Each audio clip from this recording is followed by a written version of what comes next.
Apabila kita tinjau berdasarkan diagram aliran sinyal, maka komponen sistem hidrolik bisa kita masukkan di dalam 4 bagian. Yang pertama adalah bagian input. Yang kedua bagian proses. Kemudian yang ketiga bagian output. Dan yang terakhir adalah bagian pelaksana perintah. Pada setiap bagian, para mahasiswa, kita akan mendapati beberapa komponen. Yang pertama, bagian input. Pada bagian input sistem pneumatik, kita akan dapati komponen misalnya saja push button, semacam ini. Kemudian ada komponen limit switch semacam ini sebagai contoh. Juga mungkin ada yang semacam push button tetapi dia dioperasikan secara detent.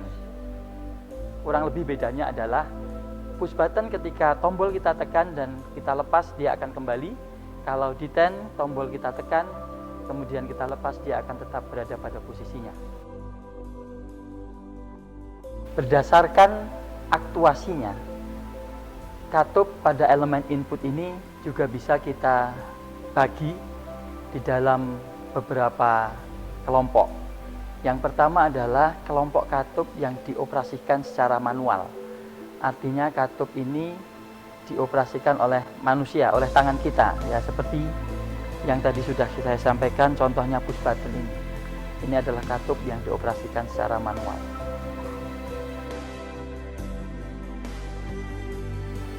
Pada bagian pemrosesan sinyal, kita akan mendapati beberapa elemen pemrosesan. Jadi misalnya katup kontrol arah, katup shuttle, kemudian katup 2 tekanan, kemudian katup kontrol tekanan, atau juga katup sequencer seperti yang saya tunjukkan di sini. Kemudian berikutnya adalah bagian output sinyal. Di bagian output sinyal itu isinya hanya katup kontrol arah. Jadi sebenarnya katup kontrol arah yang sebenar-benarnya mengarahkan kemana arah fluida kaitannya dengan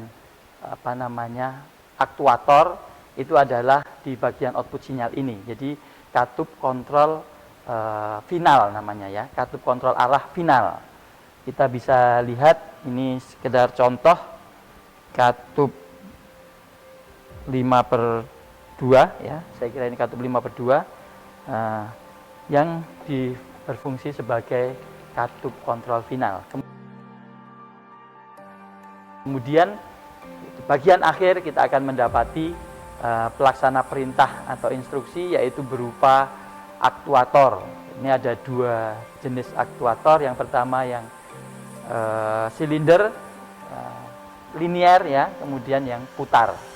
Jadi kalau kelompoknya mungkin bisa kita detailkan menjadi silinder, kemudian silinder putar atau motor pneumatik dan display optis.